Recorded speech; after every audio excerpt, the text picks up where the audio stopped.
Hi everyone, welcome back to Teen Voices. I'm Alyssa. And I'm Spencer. This is the second podcast in our 8-week series. This week we're going to be talking about how poverty is affecting our health.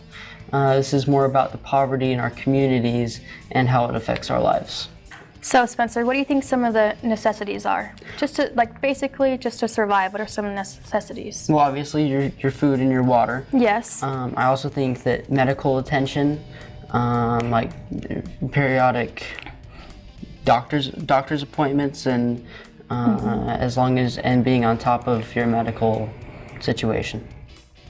Another Shelter. thing also, shelter, that's what I was going to say. A lot of people in poverty, they don't really have that stability for food and housing stability, and that's the most important thing is for especially those in middle childhood, having a stability is just like the number one thing just for their overall health. Right. Speaking of medical attention, when you have something wrong with you, how often or how quickly do you go to the hospital when needed? Well, it depends on the situation. In what situation? You're having a really high fever, just really congested, and you obviously need medical help. Right. So how fast would I get to the how fast would I get Would to you the wait a couple days, see if maybe the symptoms go down, or would you go right away? If it's an urgent situation, I'd probably attend the hospital pretty quickly. Pretty quickly? Mm-hmm. Yeah, many people that are in poverty, they tend to wait a little bit. Same thing is like it's kind of like a car. That check engine light comes on. Right. They just kind of breeze past it. I'm still surviving, so it must be okay. Right.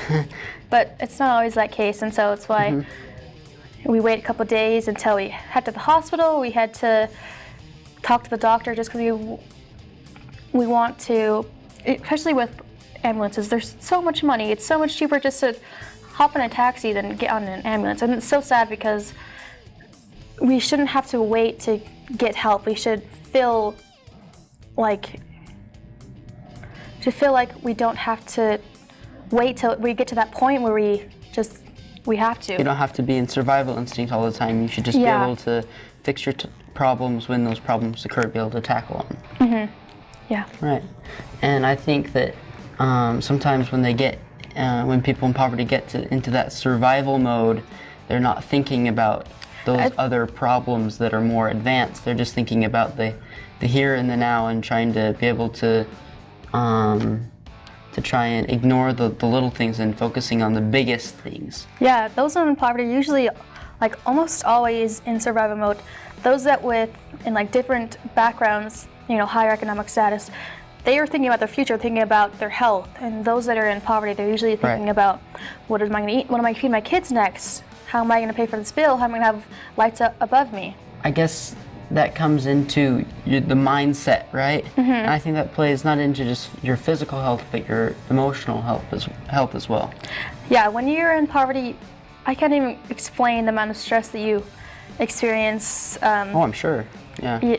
So much stress. Mm-hmm. Not only are you not getting sleep, you're also worrying about paying bills, worrying about your kids' well-being, overall well-being. They have homework due, they help them study, and some of them also are working sometimes more than one job, so they don't have time to help their kids or to make dinner. And it's just all this stress, and just makes it just obviously all that weight just really impactful, and you can't really get much things done. And that's why mental health comes into play. Right. Too much stress, and they're more likely to have mental health issues. Mm-hmm. And I think not only do the adults feel that, but I think the kids do as well. Talk about a little bit about what that's like. Absolutely. From your experience. Whenever there's tension, even in any household, the kids can feel us, teens can feel it as well. We can sense that tension, and we just act out accordingly. Sometimes we will, we'll get into crime, go out in the streets, we'll be out late. We don't want to be home. We don't want to feel that way and notice that our parents are feeling so much stress, and we're so young, we can't really help that much. I mean, we can get a job at some age, but we can't, help pay a bill that much. And so that's why some kids, they go to drugs. They go to, doing drugs, to selling drugs. It leads you to have, that quick money. Mm-hmm. If you can get $100 in an hour, what'd you do to help your father or your mom pay a bill? Yeah. Probably Exactly. in that situation, for sure. Yeah, you need. You're not again. You're not thinking about the future. You're just thinking about quickly now. How can I help? And that's why it's why mental health is such a big issue. Because we are stressing about these things. We're worrying about things we can't really think about tomorrow. We're thinking about today, in the now. We're thinking about how can I help out? How can I eat? How can I feed my family? Yeah. No, I can see how that's like a problem. You can't be focusing on problems that aren't the biggest problem is what is right now. You're not going to be thinking about tomorrow's problems, next week, next month's problems that are coming up, paying your bills that are due in a couple months, right? Yeah. You're thinking about what's happening right now. If I'm understanding this correct, Yeah, am yeah. I? Okay. That's exactly. And then just the kids, how they feel about that is they can sense that stress, and then they do that. They act out in school, and teachers can also see it sometimes too. Some kids are better at hiding it, but you can still see like their grades slipping. They're zoning out more in class. They're failing to turning assignments in late, and they can feel. And there's students like that, and then again, you're like with the doctors. You're waiting to get help till it's the last moment. So when these kids are experiencing mental health issues, they don't want to ask because they know there's nowhere to go to. Right.